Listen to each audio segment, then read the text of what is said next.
প্রথমে আনুষ্ঠানিক হই। আমি আজকে এই নিমন্ত্রণের জন্য ভানের আয়োজকদেরকে কৃতজ্ঞতা জানাই। সাইবারের কল্যাণে আমি জানি যে বিশিষ্ট পণ্ডিতদের কলা এবং অন্যান্য পরিসম্পাদনামূলক যারা কাজ করেন তাদের জীবন বৃত্তান্ত সিভি রিজিউমে থেকে জানি যে বিদেশে বক্তৃতা করতে পারা অধিকাংশ পেশাজীবীদেরই, হোয়াইট কলার পেশাজীবীদেরই একটা বড় অর্জন হয়, অর্জন হিসেবে গণ্য করা হয়। তো কাগজে কলমে এটাই আমার প্রথম নিমন্ত্রিত বৈদেশিক বক্তৃতা। এখন বাংলা ভাষা একটা বিরল সৌভাগ্যবান ভাষা, যে 300 কিলোমিটার খানিক ভ্রমণ করলেই বিদেশে বক্তৃতার সুযোগ পাওয়া যায়। এই বিরল ভাগ্য কয়েকটি মাত্র ভাষার কপালে জুটেছিল ইতিহাসে, পৃথিবীর ইতিহাসে। এমনকি জার্মান ভাষীদেরও আর নেই, ছিল বা আছে কোরীয় ভাষীদের, আছে স্পেন দেশীয় ভাষীদের, স্প্যানিশ ভাষীদের, আছে পাঞ্জাব ভাষীদের, বাংলা ভাষীদের।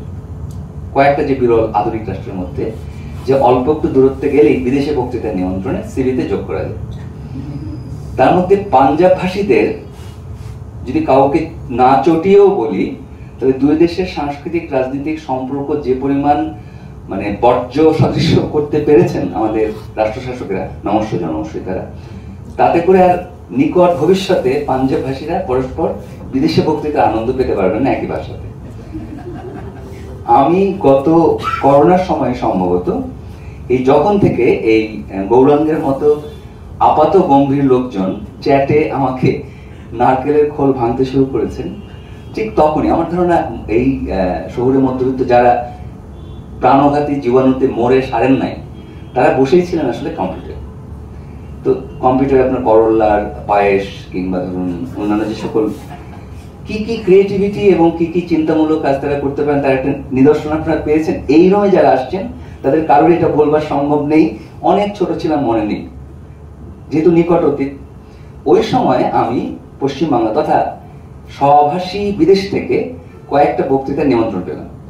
তার মধ্যে একটা জ্ঞানগর্ভ যাদবপুর বিশ্ববিদ্যালয় ছিল। আমি গত অক্টোবরে আসতেও চাই, আমি ভিসা পাই না।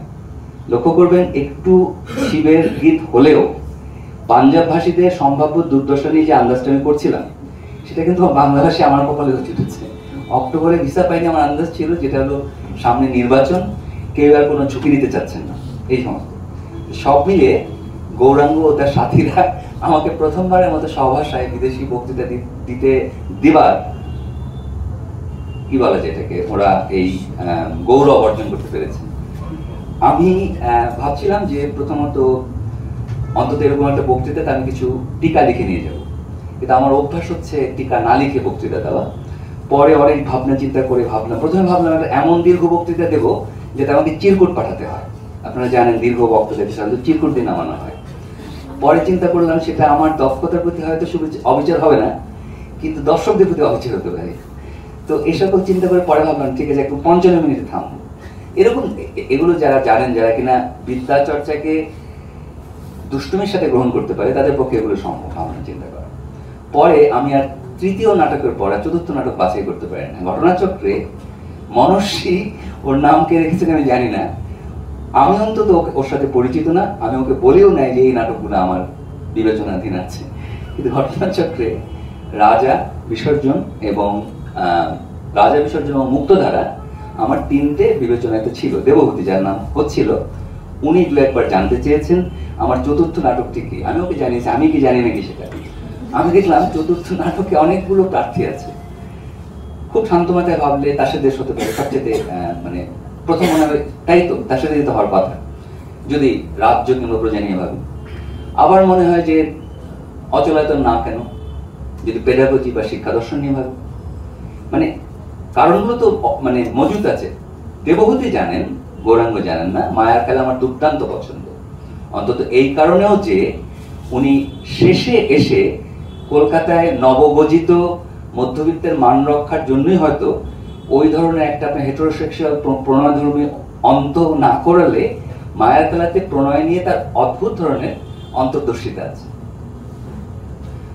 হোক হেটেরোসেক্সুয়াল, আমার এর প্রতি কোনো বাড়তি কোনো মমতা কিংবা অন্য কিছুর প্রতি বাড়তি কোনো বিদ্বেষ নেই, কিন্তু আমি শুধু বলছিলাম মায়ের খেলা প্রণয় অভ্যাস বুঝবার জন্য প্রায় লঘুচালে দুর্দান্ত একটা কাজ আমার মতে। শেষের দ্রুতগতির সমাধানটুকু ছাড়া ওটা এই চিন্তির জন্য করেছিলেন নাকি ওর স্টেজের জন্য আমি জানি না, নাকি কলকাতার বাবুদের কাছে উনি অসুচি হতে চান নাই, আমি অত নিশ্চিত না সে ব্যাপারে।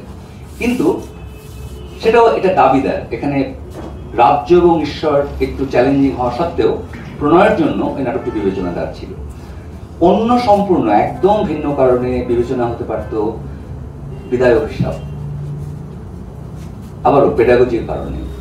ঠিক দুজন কর্তব্যকে যেভাবে দেখেন, আপনারা মেহেরবানি করে দয়া করে এই দুজনে যে দুই লিঙ্গের আপাতত রবীন্দ্র পাঠের সময় এই লিঙ্গ বিচারটা, অধুনা যে লিঙ্গ বিচারগুলো আমরা শিখেছি অন্তত ফেমিনিস্ট তত্ত্ব ভাবনার কারণে, সেগুলোতে আমি বিনয়ের সাথে বলবো সেগুলো থেকে দূরে থাকতে কিছুটা, তা না হলে অনেকগুলো নাটক পাঠে আমাদের ভুল হতে পারে।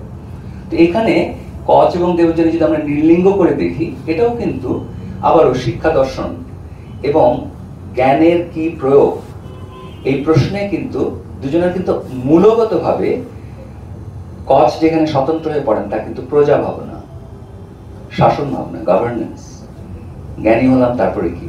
তো এখানে আপনি যদি যুক্তি দিয়ে সাজাতে থাকেন, চতুর্থ যে খুঁটিটা আমি বেছে উঠতে পারছিলাম না, তার একটার পর একটা দাবিদার ছিল। আপনারা যদি শান্তভাবে চিন্তা করেন তাহলে বুঝতে পারবেন প্রত্যেকটা দাবিদারই আমার আলসেমির কারণে। আমি কোনোটা থেকে আর অভিনিবেশ করছিলাম না, তা বলেই হয় একটা। তো আজকে যদি ভাবলাম, যদি কেউ প্রশ্ন করেন যে আপনি যে এসছেন, আপনি যে 4টি নাটক বললেন, কোন কোন 4টি নাটক, দেখলাম যে লাইন ধরে মনস্বিতা গাচ্ছে এবং রক্ত করে গেড়ে ফেলবে। ভাবলাম যে যদি আপনারা কেউ প্রশ্ন উত্তরে নিয়ে আসেন, আপনি যে 4টি নাটক বললেন, 4টি নাটক আপনার নাম মুখস্থ আছে তো, তাহলে আমি চতুর্থ নাটকটা করবো, রক্ত করবো, তা চলে যাবে। কিন্তু আপাতত এই রসিকতার বাইরেও যে বিষয়গুলো বলবার আছে তা হলো রবীন্দ্রনাথকে পাঠ করা খুবই কঠিন। এই কারণে কঠিন যে দুই বাংলাতেই আমরা যতই শান্তিনিকেতন এবং অন্যান্য প্রতিষ্ঠান, আমি আলাদা করেই বিশ্বভারতীর কথা বললাম, এর ইতিহাস আপনারা জানেন বলে, এর যে বিশ্ব দর্শন সারা বিশ্ব থেকে যেভাবে করে শিক্ষার্থী আসা শুরু হয়েছিল বলে, সে কারণে স্বতন্ত্র রাখলাম। রবীন্দ্রভারতী, বিশ্বভারতী সমেত অন্যান্য যে সকল শিক্ষা প্রতিষ্ঠান আছে বাংলাদেশেও, রবীন্দ্র চর্চার যে মৌলিক কতগুলো বাধা, সেগুলো আরামদায়ক না এমনকি উচ্চারণ করা আমার জন্য, আমি যেগুলোকে বাধা হিসেবে দেখি। প্রথম সমস্যা হচ্ছে আপনার প্রশ্নাতীত রবীন্দ্র ভক্তি, যাতে মুখ্যত সঙ্গীত শাসন করতে থাকে রুচিকে, রবীন্দ্র পাঠের রুচিকে। তো এটা কোনোভাবে আরামদায়ক হতে পারে না, বিশেষ করে যে মানুষ আপনার গদ্য পদ্য সকল কিছু লিখে গেছেন এবং খুব গুরুত্বপূর্ণ সংখ্যক প্রবন্ধ লিখে গেছেন।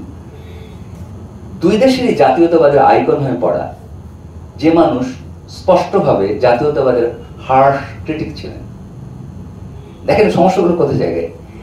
তারপরে 30-40-এর দশকে যখন কিনা কংগ্রেস এবং মুসলিম লীগ, আমি এভাবেই বলতে পছন্দ করি কারণ এটাই সত্য, যখন দুই পক্ষ রাজনৈতিক সংঘর্ষে জড়িয়ে পড়লো, তখন রবীন্দ্রনাথ হয়ে পড়লেন প্রায় যেন বা পর্যবসিত, যেটাকে আমরা বলি রিডিউসড ইনটু এ কংগ্রেস, যা তিনি ছিলেন না। তো ঠিক একইভাবে বাংলাদেশে যে ধরনের আপনার রবীন্দ্র অভক্তি গুলোর কাঠামোগত চর্চা আছে, আমি একটু আগে বলছিলাম ভক্তির কথা, সেগুলো প্রায়শই একেবারেই আপনার অপাঠজনিত অথবা পূর্ব সিদ্ধান্তকৃত কতগুলো বৈরিতা। তো এইরকম একটা আপনার দড়ির উপরে হাঁটা, যেখানে ভক্তকুল কম পঠেন আর অভক্তকুল পঠেনি না,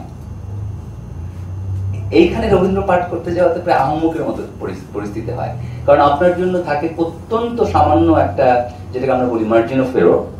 আপনি ভুলচুক করা মানে হচ্ছে আপনি মার্কামারা রবীন্দ্র ভক্ত, প্রায় কিনা, যদি আমাকে কেউ ভুল না বোঝেন, প্রায় কিনা পুরো সঙ্গীতটাকেই রবীন্দ্রনাথ ভাবেন এবং প্রায়শই আপনার একেবারেই শোক ও সন্তপ্ত গলায় রবীন্দ্রসঙ্গীত গাইতে থাকেন। আমি নাম ধরে ধরে বলতে পারি, সেটা অনুচিত হবে। তো এইরকম একটা জায়গাতে আবার যদি আপনি কোনো কারণে রবীন্দ্রনাথের ভেতর থেকে কোনো একটা শক্তিশালী যুক্তি অথবা পর্যবেক্ষণ বের করেন, তাহলে আপনি হয়ে পড়তে পারেন সেই রবীন্দ্র ভক্ত যে রবীন্দ্র ভক্ত আমি নই। তো এরকম একটা চক্রাকার পরিস্থিতিতে পড়া হয়। আমি বরং সতর্ক হতে শুরু করেছিলাম অনেক শৈশবে। আমি বিসর্জন পড়ি এবং বিসর্জন নাটকটা আমার বিবেচনায় অন্তত তখন পর্যন্ত আমি অনেক লোককে উদাহরণ দিতে দেখিনি। আমি যে রবীন্দ্রনাথের রাজনৈতিক দর্শনে ফিরলাম, আমি একটা একই সাথে একটা বায়োগ্রাফিক টিকাও দিচ্ছি, একটা জীবন বৃত্তান্তমূলক টিকাও দিচ্ছি, যে আমি কিভাবে রবীন্দ্রনাথে পুনর্বার প্রবেশ করতে পারি ছোটবেলার ওই মুগ্ধতার বাইরেও। বাংলাদেশের আলাপ আলোচনায় বিসর্জন নাটকটার তেমন কোনো গুরুত্বপূর্ণ আমি আলোচনা দেখিনি, এমনকি সেকুলাররা যখন কিনা সংঘর্ষে জড়িত রাষ্ট্রের সাথে, আপনারা যারা একটু বাংলাদেশের ইতিহাস জানেন, ৭৫-৯০ এটাকে বলা হয়ে থাকে সামরিক শাসনের যুগ। এটা আবার আমার বলার ক্ষেত্রে, আমি যে ধরনের লোক, আমার বলার ক্ষেত্রে সতর্ক থাকা, তাতে যেন মনে হয় যেন আমরা হঠাৎ করে গণতান্ত্রিক যুগে প্রবেশ করেছি, কখু নেই। তো ফলে এগুলো খুব জটিল আলাপ। কিন্তু যে সময়টা অন্তত সামরিক শাসনের সাথে বাঙালি অগ্রদূতেরা, ভ্যানগার্ডেরা যুদ্ধ করছেন, তখনও অনেকে লক্ষ্য করেন না যে বিসর্জনে যতই তার অল্প বয়সে লিখিত হোক না কেন, কি পরিমাণ শক্তিমত্তা লুকোনো ছিল। মানে নাটকের খোদ সংলাপই দুর্দান্ত, বিসর্জন যারা পাঠ করেছেন তারা জানেন। এবং আমার শোনা কথা যে কলকাতায় একসময় অজিতেশ বন্দ্যোপাধ্যায় বিসর্জনে জয়সিংহ করতেন। কৈশোরে যে চরিত্রগুলো, আমি এই সময়টার কথা বলছি, যেসব চরিত্রগুলোকে আমি মনে মনে স্বপ্ন দেখতাম যে এটা ঠিক করবার জন্য না, এটাকে আমরা বলি অধিকল্পনা, ফ্যান্টাসি। আপনি যেন আপনাকে দেখছেন, যেন লোকজন আপনাকে দেখছে, এরকম হয় না? কখন আপনি আল পাচিনো, কখন আপনি বচ্চন কিংবা সৌমিত্র চট্টোপাধ্যায়। ঠিক রবীন্দ্র সৃজিত চরিত্রগুলোর প্রথম যে চরিত্র আমি আসলে ধারণ করতে চেয়েছিলাম, এটা ওই বললাম যে অধিকল্পনার মধ্যে, ফ্যান্টাসির মধ্যে, তা হচ্ছে বিসর্জনের জয়সিংহ। আমি বড় হয়ে এটা নিয়ে ভেবেছি যে বিসর্জনের জয়সিংহ, যেটা মনস্বী যে শব্দটা ব্যবহার করলেন, দ্বিধার একটা দুর্দান্ত দলিল, কিন্তু চূড়ান্ত বিচারে আবার তা নয়। চূড়ান্ত বিচারে তা নয়, কারণ আত্মাহুতি দেওয়া মানে এটা সাইকোলজিস্টের সিদ্ধান্তে আসতে পারেন যেটা দ্বিধার দলিল। কিন্তু রাজনীতির ইতিহাস বলে যে সবচেয়ে বেশি বড় সুইসাইড স্কোয়াড গঠিত হয়েছে রাজনৈতিক কারণ। তো জয়সিংহের এই আত্মাহুতি রাজনৈতিক সিদ্ধান্ত ছিল। এই যে রাজনৈতিক সিদ্ধান্ত ছিল, কিশোর আমি এই সিদ্ধান্তে আসতে পারা বাংলাদেশের রবীন্দ্র পাঠের সাথে আমার ধারালো আপনার ডিপার্চার। শুনতে যত অহংকারী শোনাক না কেন, ততটাই সত্য যে জয়সিংহের আত্মাহুতি একটা পলিটিক্যাল ডিসিশন। এই যে রাজনৈতিক সিদ্ধান্ত, আর রাজনৈতিক সিদ্ধান্তটার দুটো অন্তত বড় আমরা প্রান্ত পাই। একটা প্রান্ত পাই যিনি ত্রিপুরেশ্বরীকে সাক্ষী মানছেন, রঘুপতি। এবং খেয়াল করে দেখলে রঘুপতি ততটুকুই পুরোহিত যতখানি রাজনীতিবিদ, আর গোবিন্দমাণিক্য ততখানি রাজা যতখানি প্রজা। যদি কেবলমাত্র একটা নাটকের পাঠেও আমরা স্থির হই যে গোবিন্দমাণিক্য স্বপ্নাদেশ পেলেন, দেখেন নাটকের কোথাও গোবিন্দমাণিক্যের স্বপ্নাদেশেও আমরা সত্য কিনা, এটা উদ্ধৃতি চিহ্নের ভিতরে সত্য আমরা জানি না, কিন্তু আমরা জানি রঘুপতির স্বপ্নাদেশটা মিথ্যা। রঘুপতি যখন বললেন যে দেবী রক্ত চাইছে, আমি আমাদের বাংলায় বলছি, তখন আমরা জানি যে রঘুপতি এটা চট্টামি করলেন, বাংলায় যেটা কেন বলি ম্যানিপুলেট করলেন, উনি কারসাজি করলেন। তিনি তার ক্ষমতা, তার অহংকার, দুটোই সম্ভবত এখানে স্ল্যাশ দিয়ে বলতে হবে, একটা বিকল্প নয়। তার রাজনৈতিক ক্ষমতা এবং তার অহংকার দুটোকেই বলবৎ রাখবার জন্য তিনি যে স্বপ্নাদেশের কথা বললেন সেটা যে মিথ্যা তা পাঠক মাত্রই জানে। কিন্তু গোবিন্দমাণিক্যের স্বপ্নাদেশ সত্য না মিথ্যা তা আমরা জানি না, আমাদের আন্দাজ করতে ভালো লাগে তা সত্য। কিন্তু এখন যারা আমরা পাঠক, আমাদের সেকুলার মনন গোবিন্দমাণিক্যকেও সেকুলার ভাবতেই পছন্দ করে, তাহলে দেবীর এসে খামাখা স্বপ্নের মধ্যে ডিস্টার্ব করার কথা না। এটা হচ্ছে সেই ধরনের বচন যা রাজনৈতিক সত্য, যার আসলে ঐশী সত্যতা প্রয়োজন নেই। গোবিন্দমাণিক্য জানতেন, অথবা ওই সময় উপনীত হয়েছিলেন এই ভাবনায়, তার নতুন নবায়িত যে রাজনৈতিক বোধ, সে রাজনৈতিক বোধে তিনি হতে পারে অপর্ণ একটা উপলক্ষ, আমরা বাংলাদেশি আমি অন্তত বলতে পছন্দ করি, সিলা। এই নতুন সেকুলারদের আরবি এবং ফার্সি শব্দ নিয়ে যে ধরনের সংকোচ, ওটা আমি ছোটবেলাকে ঘৃণা ভরে প্রত্যাখ্যান করেছিলাম সংকোচকে। এই যে উসিলা বা অজুহাত, উপলক্ষ, অপর্ণা একজন উপলক্ষ। লক্ষ্য করবেন অপর্ণা দরিদ্র, আমি আসবো এই প্রসঙ্গে।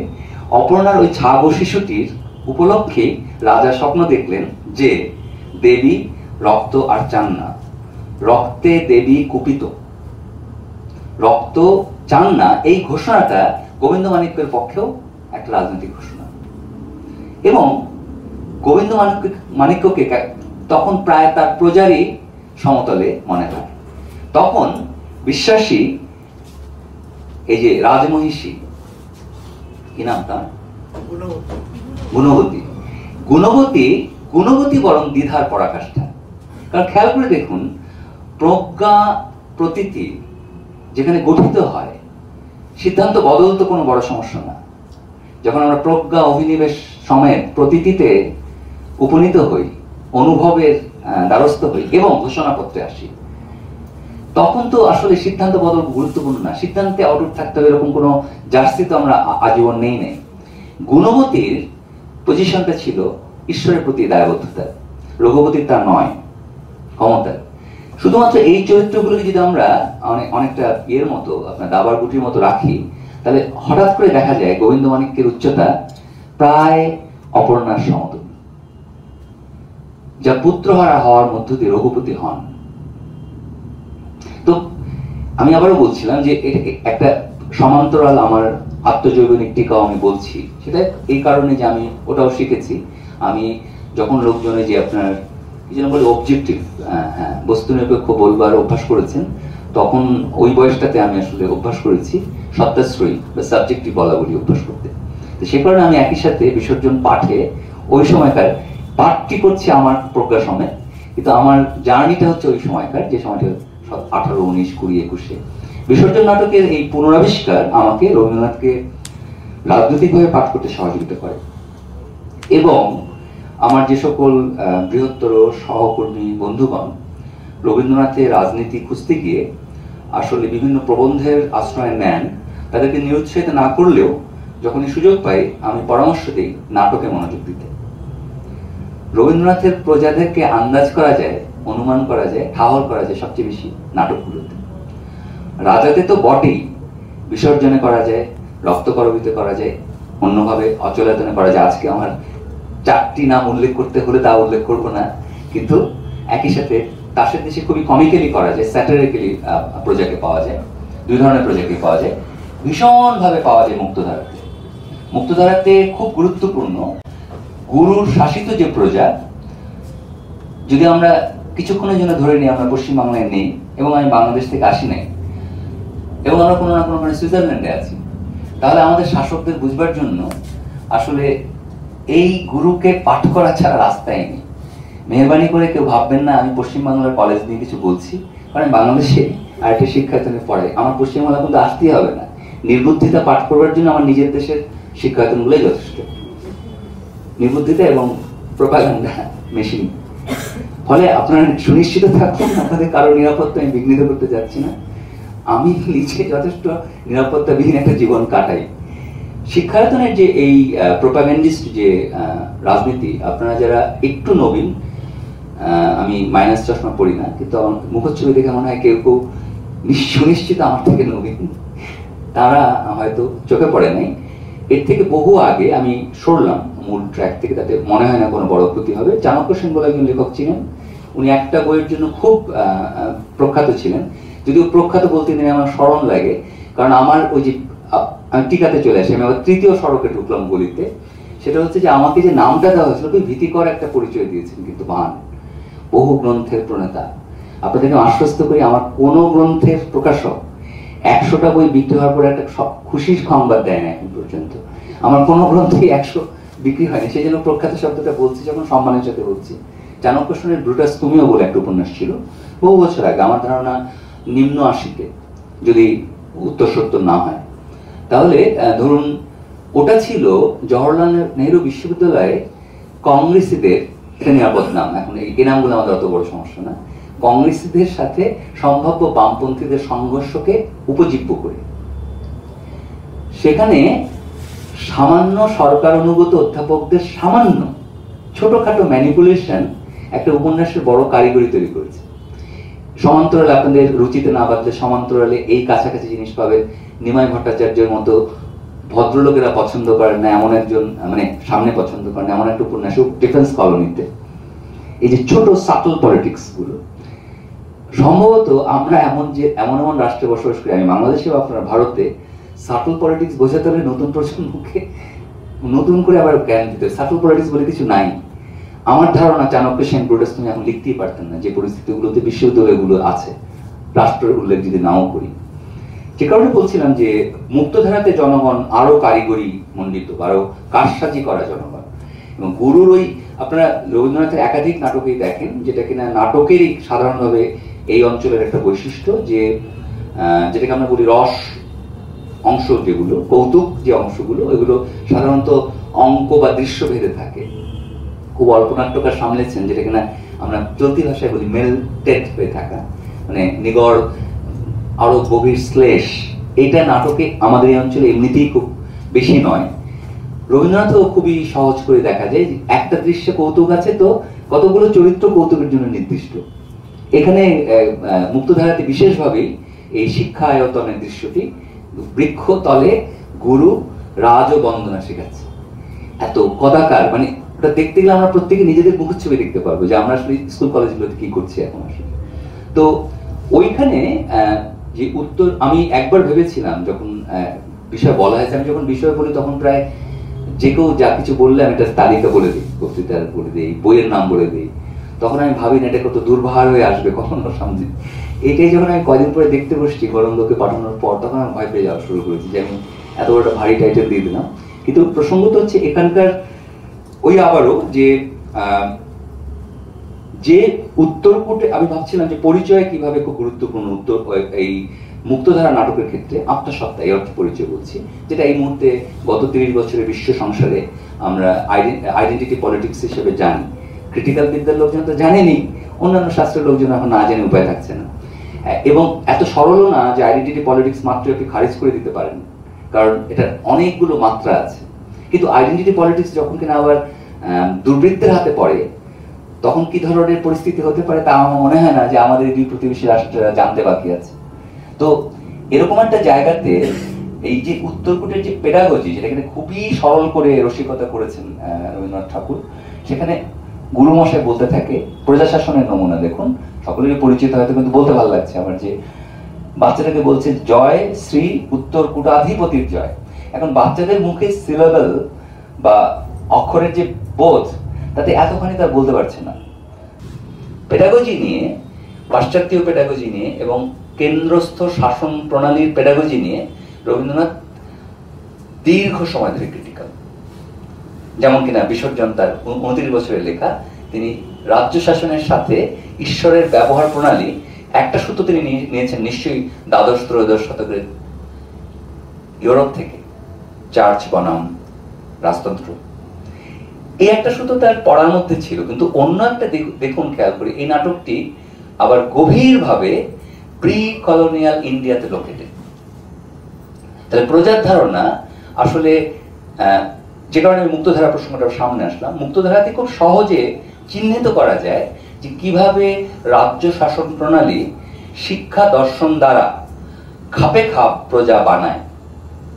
এখন যদি এই ঘরে একজনও মাত্র যদি কোনো কারণে 35 বছর ধরে যারা শাসনে ছিলেন, যদি সেই ভাবধারার সমাজতান্ত্রিকও থাকেন, তাহলে এটা খুব কৌতুক ছাড়া আমি শেয়ারও করতে চাই, এই পরিস্থিতিগুলোর মধ্য দিয়ে কিন্তু সমাজতন্ত্রী রাষ্ট্রগুলো গেছে, উল্টোভাবে গেছে, বিপ্রতীকভাবে, অ্যাডভার্সলি। ওরা ভেবেছিলেন যে পেডাগজি দিয়ে যদি বুর্জোয়া বানানো যায়, তাহলে পেডাগজি দিয়ে সমাজতন্ত্রীও বানানো যায়, বিপ্লবীও বানানো যায়। এবার এটা ছিল খোদ স্তালিনীয় পেডাগজির একটা ফান্ডামেন্টাল প্রিন্সিপাল। এই প্রকল্প সোভিয়েত ইউনিয়নে, আমি কোনো নস্টালজিয়া থেকে বলছি না, আমার জন্য সমাজতন্ত্রীয় চিন্তা কোনো নস্টালজিয়া নয়, সেই জন্য নস্টালজিয়া থেকে বলছি না, কিন্তু বলছিলাম রাষ্ট্র কিভাবে মানে বোকা হয়ে পড়তে পারে। এটা ব্রেজনেভের শাসন পর্যন্ত সোভিয়েত ইউনিয়ন এটা রক্ষা করেছিল, অর্থাৎ স্কুলে বিপ্লবী বানানো হচ্ছে ফ্যাক্টরির মধ্যে, যারা পিঙ্ক ফ্লয়েড শুনেছেন ওরকম আর কি, মেশিনে ঝুঁকছে, কিমা হয়ে বেরোচ্ছে, বিপ্লবী হয়ে বেরোচ্ছে। ব্রেজনেভ সিদ্ধান্ত নিলেন 3 জেনারেশন হয়ে গেছে, আর লাগবে না বিপ্লবী, হয়তো গেছে 30 থেকে 70-75 সাল। এখন আমার কিন্তু পক্ষাবলম্বন নয় যে আসলে ওরকম ভাবে স্কুলে বিপ্লবী বানানো সঠিক ছিল নাকি বন্ধ করে দেওয়া সঠিক ছিল, এটা বলবার মতো আসলে বাতুলতাও হয় না।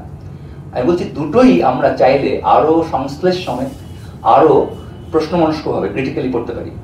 দুটো পনেরোই হয়তো কোনো কাজের জিনিস ছিল না, কিন্তু এই যে সমাজ যে আরো চলমান, প্রোপাগান্ডা যেভাবে কাজ করে, সত্যের ধারণা, এখানে আমি বলবো সত্য বলতে জাস্টিস অর্থে রবীন্দ্রনাথের যে সত্য, আমি এখন তাহলে প্রস্তাবই করছি রবীন্দ্রনাথের যেটা কিনা রবীন্দ্র ভক্তরা মঙ্গল মঙ্গল করতে থাকেন, এটা বরং জাস্টিস ধারণা আপনারা প্রস্তাব করতে পারেন তাদেরকে। এমন না যে ধরেন মেনিমুখ রবীন্দ্র ভক্তদের প্রতি আমার কোনো বিদ্বেষ আছে, কিন্তু আমি বলতে চেয়েছি একটা আলাপকে এগিয়ে নেওয়ার স্বার্থে এই সারাক্ষণ আনক্রিটিক্যাল মঙ্গল শব্দটা, শুদ্ধ শব্দটা, সূচি শব্দটা, এগুলোকে আপনারা প্রস্তাব করতে পারেন ন্যায় বিচার তথা জাস্টিসের ধারণা দিয়ে। যদি রবীন্দ্রনাথের নাটকে মনোযোগ দেন তাহলে দেখবেন আমি একটু বাড়িয়ে বলছি না, এটা জাস্টিসের ধারণার উপরে, ন্যায় বিচারের ধারণার উপর প্রতিষ্ঠিত, যেখান থেকে ওই সিরিজ চরিত্রগুলো আসছেন। যাত্রা হলে হতো হয়তো বিবেক, আপনারা ঠাকুরদা পাচ্ছেন, ধনঞ্জয় বৈরাগী পাচ্ছেন।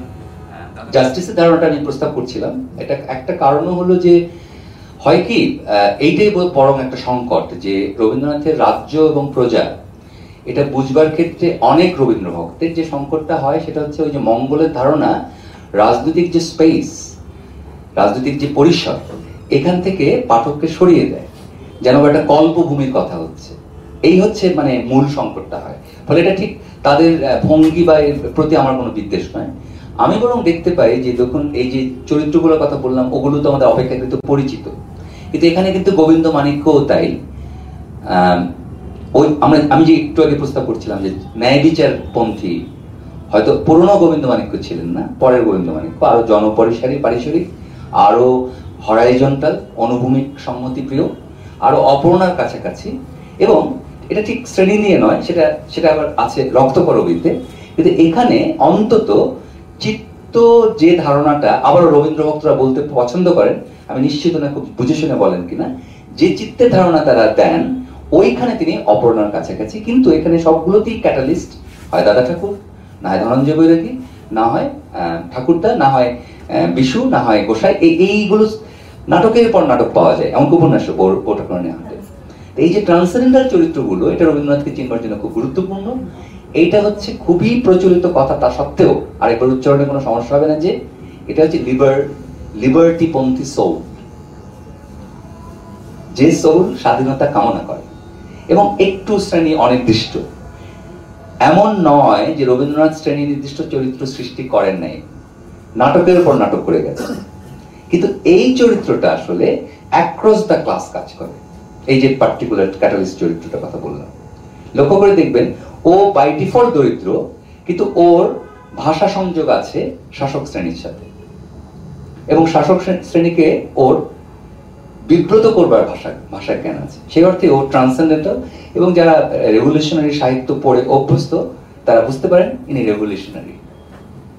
কারণ রেভলিউশনারি একটা বৈশিষ্ট্য হতে হবে, ক্রসকাট ভাষা জানতে হবে তার, দুই পরিসরকে অন্তর্ছেদী, অন্তর্ভেদী, ইন্টারসেকশনাল ভাষা দক্ষতা থাকে তার। এই ভাষা শুধু ভাষা নয়, এই ভাষা ভঙ্গিও, ভঙ্গি সমেত যে ভাষা, এই রেভলিউশনারি ক্যারেক্টারটা সমেতই কিন্তু ও আসা যাওয়া করে। তাই প্রাক গোবিন্দ মাণিক্য যদি নাও হয়ে থাকেন, উত্তরকালে যে গোবিন্দ মাণিক্য তিনি ওই সমতটের, যার সাথে এর যোগাযোগ হয়। মানে ধরা যাক কথার কথা, এখানে ওটা নেই, এখানে অপর্ণাই খোদ ওই সোলটা বহন করছেন, যেটা কিনা আবার অন্যান্য নাটকে ধনঞ্জয় বৈরাগীর লাগছে। এর রাজা একেবারেই আপনার ভিন্ন, অহংকারী রাজা আমরা পাই না রক্তকর্মীতে। রাজা হচ্ছে খোদ পুঁজিবাদে মেল্টেড। এটা খুব ইন্টারেস্টিং, রবীন্দ্রনাথ এত রাজা নিয়ে ভেবেছেন, রাজ্য নিয়ে ভেবেছেন। আপনারা যদি সার্চও দেন প্রচুর পেয়ে যাবেন যদি সাইবারে, কিন্তু রক্তকর্মীতে রাষ্ট্র নাই, রাজ্য নাই। রক্তকর্মীতে আছে একটা সিস্টেম, ক্যাপিটালিজম। আমার মনে হয় যে এটা এমনিতেও খুব চিত্তাকর্ষক যে এত বছর আগে, 80 বছর আগে লেখা একটা নাটকে তিনি রাজ্যকে অন্তত ওই নাটকের একটা চালিকা শক্তি বানানোর দরকার মনে করেননি, সিস্টেম এসে গেছে। তো এইখানে এসে আমাদের দুটো নাটক একেবারেই ক্লাসিক্যালি, যেটাকে আমরা ট্র্যাজেডি বলি, মানে মর্মস্পর্শী বিয়োগান্তক নাটক, বিসর্জন এবং মুক্তধারা। রক্তকরবী বিয়োগাত্মক নাটক, কিন্তু একই সাথে ওটার আরেকটা নোটে শেষ হয়, আরেকটা সরভোগ ভঙ্গিতে শেষ হয়। পক্ষান্তরে রাজা একেবারেই তা নয়, রাজা হচ্ছে মিলনাত্মক নাটক, কিন্তু সবগুলোরই বিস্তর প্রজা পরিসর আছে, অন্যান্য নাটকেও আছে। আমি শুধু যেগুলো আলোচনা করছি সেগুলোর কথা বলছি। বিস্তর প্রজা পরিসর আছে, রাজাতে কম হলেও অন্যান্য জায়গাতে সমাজের রাজ্য পক্ষগুলো মানে রাজনৈতিক পক্ষগুলো হাজির, রক্তকরকতে খুবই শার্পলি, খুবই তীব্রভাবে শ্রমিক শ্রেণী হাজির, আপনার বিসর্জনে খুবই তীব্রভাবে গরিব ও তার বিরুদ্ধে প্রযুক্ত ধর্মপ্রণালী হাজির। ইয়েতে মুক্তধারাতে তো একেবারেই প্রতিবেশীর হক, প্রতিবেশীর অধিকার কেড়ে নেওয়ার যে রাজনীতি সেটা হাজির। এখানে প্রজাপক্ষ প্রায় অবধারিতভাবে মুক্তধারাতে শিবতরাই, মানে উত্তরকূটের প্রজাপক্ষ গৌণ। এখানে এখানে রাজনীতিটাই হয়েছে অন্য মানুষের, প্রতিবেশীর ভাগ্য। আয়রনি যে আমাদের দুই বাংলার সম্পর্কে সবচেয়ে বড় প্রথম বাঁধ বদল হয় ফারাক্কা বাঁধের সময়। যারা একটু প্রবীণ তাদের স্মৃতি থেকে মনে পড়বে, যারা প্রবীণ নন তারা গুগল করলেই মনে পড়ে যাবে। স্মৃতি তো এখন আরবিট্রারি হয়ে গেছে। দুই বাংলার সম্পর্কের প্রথম বড়সড় ফাটল ধরে ফারাক্কা বাঁধে, রাজনৈতিক কারণে, সাংস্কৃতিক কারণে না। এটা গত 30 বছরের লোকজন ভুলতে বসেছে, যেন মনে হয় ক্রিকেট, যেন মনে হয় ধর্মীয় আইডেন্টিটি। কিন্তু দুই বাংলার সম্পর্কের রাজনৈতিক ফাটলের বড় কারিগর ছিল ফারাক্কা বাঁধ, যেখানে বাংলাদেশের মানুষজন আশা করেছে পশ্চিম বাংলার মানুষজন অন্তত রাজনৈতিক কারণে ফারাক্কা বাঁধের বিরোধিতা করবে, ইন্দিরা গান্ধীর প্রজেক্ট। কিন্তু বাংলাদেশের মানুষজন পশ্চিম বাংলার মানুষজনের জোরালো ফারাক্কা বাঁধ বিরোধী পদক্ষেপ পায় নাই। এটা আয়রনি, কারণ রবীন্দ্রনাথকে জ্যোতিষ বানিয়ে আমার কোনো লাভ নেই। আমি যে ধরনের ছাত্র তাতে থেকে গুরুদেব বলা যেতে পারে, কিন্তু সত্যি সত্যি যদি আপনাদের ওই যে আপনার পতঞ্জলির ওই বাবার মতো কিছু বানিয়ে ফেলে, আমার তাতে লোকনাথ ঠাকুর বানিয়ে ফেলে রবীন্দ্রনাথের বদলে, তাতে আমার ক্ষয়ক্ষতি হয়। ফলে আমি বড় যে এটাকে একটা আয়রনি বলছি, এটা মধুর পরিহাস বা নির্মম পরিহাস, যে এই মুক্তধারা নাটকটা, যেটা আমার অন্যতম পছন্দের নাটক, বিশেষত কল্পনাতে যদি মঞ্চে দেখতে হয় তাহলে বিসর্জনও না, কারণ বিসর্জনের আড়ম্বরতা বড় হওয়ার পর আর একই রকম লাগে না।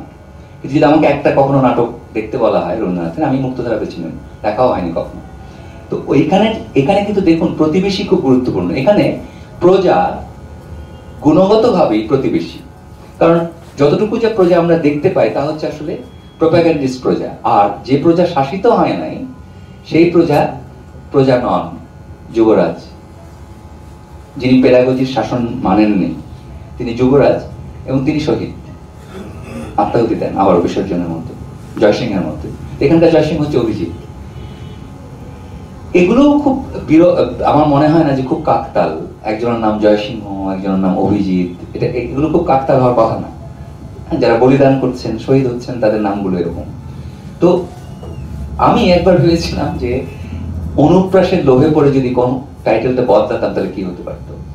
রবীন্দ্রনাথের ব্যবহারে লক্ষ্য করবেন, প্রদেশ শব্দটা তিনি ব্যবহার করেছেন প্রায়শই অঞ্চল বোঝাতে, পরগনা বোঝাতে, রিজিয়ন বোঝাতে, তার বলতে।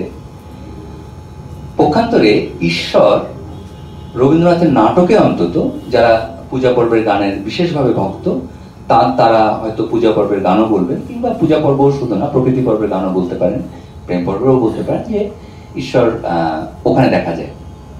এই নিয়ে আমার কোনো তর্ক নেই। আমি শুধু বলতে চাচ্ছি যে নাটকে এবং অন্যান্য প্রবন্ধে আমরা ফিরি, প্রবন্ধের আশ্রয় নিয়েও নাটক আবার ঢুকি, তাহলে দেখা যাবে রবীন্দ্রনাথের ক্ষেত্রে ঈশ্বর আমি প্রস্তাব করবো প্রজ্ঞার কাছাকাছি কিছু বিবেচনা করতে। যেমন আমি আগে প্রস্তাব করেছিলাম যে আপনাদের মঙ্গলম সূচি যারা ঘোষণা দিতে থাকে তাদের সাথে আমরা চলুন আলাপ করি, না জাস্টিস নিয়ে কথা বলি, যেটা রবীন্দ্রনাথের জাস্টিস। আর ঠিক একইভাবে রবীন্দ্রনাথের যা ঈশ্বর, আমার পাঠ হচ্ছে তা হচ্ছে প্রজ্ঞার কাছাকাছি। এই কারণে ধনঞ্জয় বৈরাগী আসলে বিশ্বাসী নাকি অবিশ্বাসী দরকার পড়ে না ভাবার। ধনঞ্জয় বৈরাগী প্রজ্ঞামান, এবং এটা একটা চরিত্র না, অনেকগুলো চরিত্র। গোবিন্দ মাণিক্য যখন শেষে কথা বলেন স্ত্রীর সাথে, যদি স্ত্রী শব্দটা সঠিক হয় এখানে, রানীর সাথেও বটে, রাজাতে যখন রাজা কথা বলেন, আর রাজ মণ্ডিত যে রানী নন, এই সাধারণ নারীর সাথে যখন কথা বলেন, খেয়াল করে দেখবেন সব ক্ষেত্রেই প্রজ্ঞা। এবং এমনও নয় যেটা লিঙ্গাত্মক মাত্রা তো তীব্র, কারণ এই প্রজ্ঞা আবার বিসর্জনে অপর্ণার, এটাই সবচেয়ে আগে লিখিত। কিন্তু তার মানে আপনার যে এমন ভাবে, যদিও একটা প্যাটার্ন আছে, সবগুলি পুংলিঙ্গ মনে হতে পারে, কিন্তু আমি বলছি যে অন্যত্র আবার রক্তকরবীতে নন্দিনী, নন্দিনী যতটা প্রজ্ঞা ততটাই আসলে এনলাইটেনমেন্ট, আলোক। ততটাই হচ্ছে আপনার, যতটা প্রজ্ঞা ততটাই হচ্ছে সংস্কৃতি, সেই অর্থে যদি বলি। কিন্তু প্রজ্ঞা নেসেসারিলি পুংলিঙ্গে আবদ্ধ, এটা আমার অন্তত পাঠ নয়, কিন্তু সতর্ক করে দিলাম এই পাঠ কারো দাঁড়াতে পারে সেই জন্য। তো সেই অর্থে বলতে গেলে যে আমি যখন রবীন্দ্রনাথের ঈশ্বর বলছি, সেটা হচ্ছে আসলে প্রজাশাসন নয়, গভর্নেন্স নয়, প্রজ্ঞা। যা হচ্ছে রাজাতে হচ্ছে সম্ভবত, যেটা আমরা ইংরেজিতে বলি হাইট অফ প্রজ্ঞা হচ্ছে রাজাতে। এবং সত্যি সত্যি যে সময় থেকে স্বপ্নাদেশ পেলেন, 18 বছর বয়সে লিখিত রবীন্দ্রনাথের নাটকের গোবিন্দমাণিক্য ওই প্রজ্ঞায় পৌঁছেছেন। তিনি রাজ্য নিয়ে সংঘর্ষ করতে রাজি, তিনি বিচার করছেন তার ভাইয়ের, নির্বাসন দিচ্ছেন, স্ত্রীর সাথে নম্র কণ্ঠে আলাপ করছেন, রঘুপতির প্রতীতি ফিরিয়ে আনছেন যে ধর্ম এটা নয়। খেয়াল করে দেখলে বিক্রমাদিত্যই তখন আসলে সকল প্রজ্ঞার মানে ব্যাকরণগুলো তৈরি করছেন। এই প্রজ্ঞা এখানে একই সাথে যুক্তিশীলতাও, মানে আমি যখন এখন প্রজ্ঞা বলছি তখন একই সাথে যেটা ক্লাসিক্যাল দর্শনের লোকজন বলবেন যে রিজনের শাসন। তো খুব ইন্টারেস্টিং হলো যে চারটা নাটকের ভিতরে সবচেয়ে ওই পণ্ডিতেরা যেগুলো সাংকেতিক বলে, আমার যে খুব ভালো লাগে শুনতে, এগুলো তা না, মানে মরবিড হয়ে গেছে এই শব্দগুলো, সাংকেতিক নাটক, রূপক নাটক, সেই জন্য আর কিছু না। হয়তো রাজাকেই বলবে, কিন্তু এটাও সত্য যে রাজা আসলে সবচেয়ে বেশি অ্যাবস্ট্রাক্ট সামলেছে এই চারটা নাটকের ভিতরে। যে চারটা নাটক আমি বিবেচনা করেছি তার মধ্যে রাজাই সবচেয়ে অ্যাবস্ট্রাক্ট সামলেছে। একদিক থেকে আমার চমৎকার লাগে যদি আমরা ওর নাটক লেখার বায়োগ্রাফি ভাবি। আজকে চারটা নাটক আমরা বসাই, তার সবচেয়ে যৌবনে লেখা বিসর্জন, মধ্যবয়সে লেখা, যে মধ্যবয়সে বলছি আর কি অর্থে, যে লেখা হচ্ছে রাজা, কিন্তু মুক্তধারা এবং রক্তকরবী দুটোই তার উত্তরকালে লেখা, আরো 20 বছর পরে লেখা। এই জার্নিটা বরং আরো মজার, কারণ মুক্তধারা এবং রক্তকরবী দুটোই কোনো না কোনো ভাবে হয় টেকনোক্রেটিক শাসন, না হয় ক্যাপিটালিজম।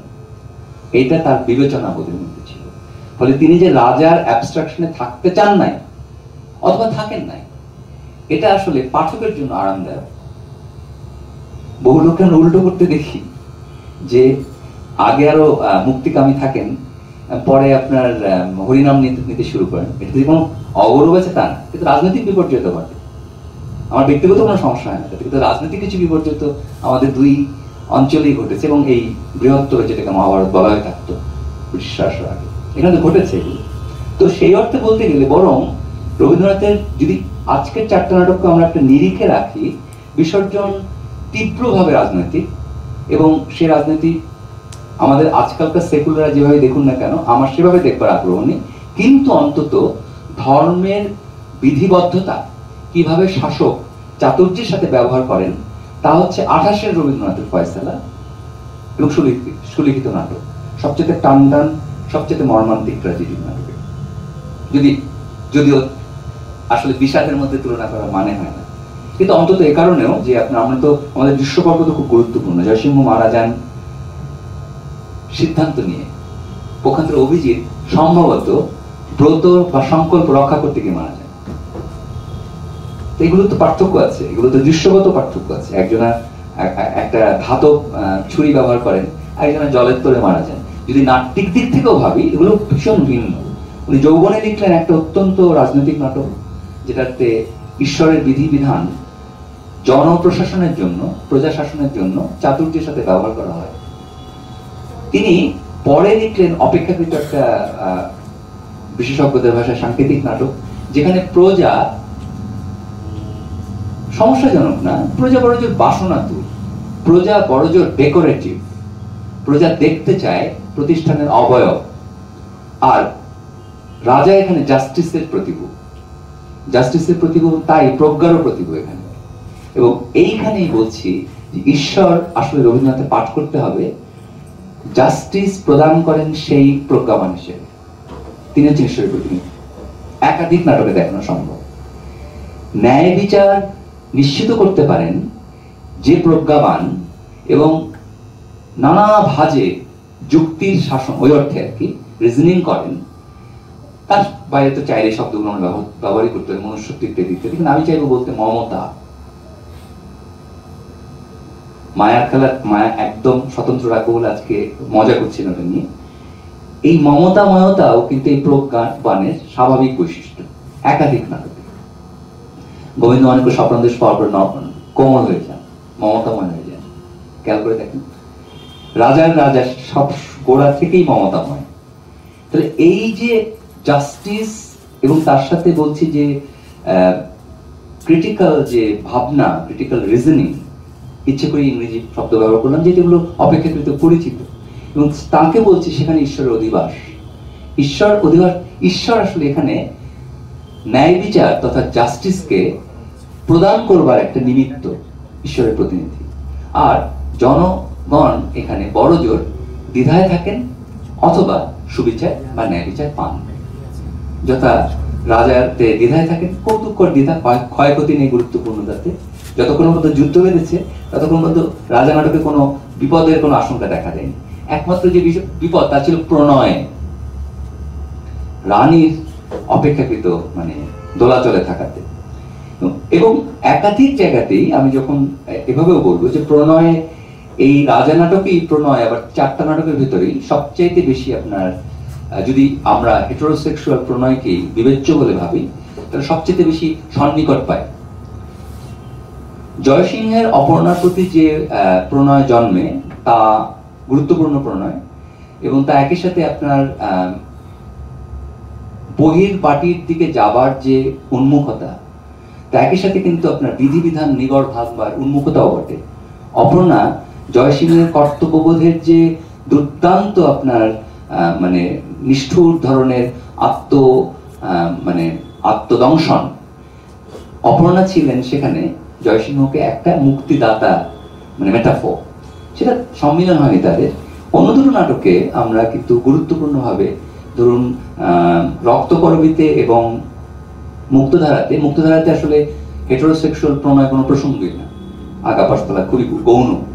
কিন্তু রক্তকরবীতে রবীন্দ্রনাথ সেখানে ব্যবহার করেছেন একটু সম্ভবত, আমাকে যদি জিজ্ঞাসা করেন পাঠক হিসেবে, নন্দিনী এতজনার সম্ভাব্য প্রণয়ী উঠবার ওটার যে মজা, অন্তত এই কারণেও মজা যে দুই বাংলারই অগ্রদূতেরা একেবারেই আপনার কি বলে যে মনোগ্যামিতে একেবারে তাদের নিষ্ঠা পাকা করেছেন, সেই জন্য আরো বেশি গুরুত্বপূর্ণ এটা।